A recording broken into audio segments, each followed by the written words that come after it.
Biz nəyimizi fəda edə bilirik dinimiz üçün? Heç nəyimizi. Heç gözlərimizi haramdan saxlaya bilmirik, qaldı ki, nəyisə fəda etmək. İndi burada oturduğunuz zaman söhbətin təsirinə düşüb deyəcəksiniz ki, vəsyo qaqa, mənim imanım tavan vurur. Özümü lap səhabələr kimi hiss eləyirəm. Amma buradan çıxan kimi əvvəlki həyatınıza qaldığınız yerdən davam edəcəksiniz.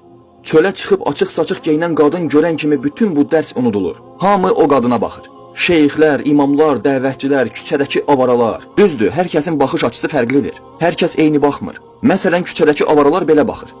Wow, bu nə dala? Dəvətçilər isə belə baxırlar. Əstəğfirullah. Bu nə də kişi? Əstəğfirullah. Əuzu billah. Qardaşlar, ora baxın, bu nə fitnədir kişi? Hə, axır yekunda hər kəs baxdı. Subhanallah. Allah Subhanahu Teala Quran-ı Kərimində gözlərin xaincə baxışından xəbərdar olduğunu deyir. Vallahi qardaşlar, harama baxılan hər baxış bütün ümməti Muhammedə təsirini göstərəcək.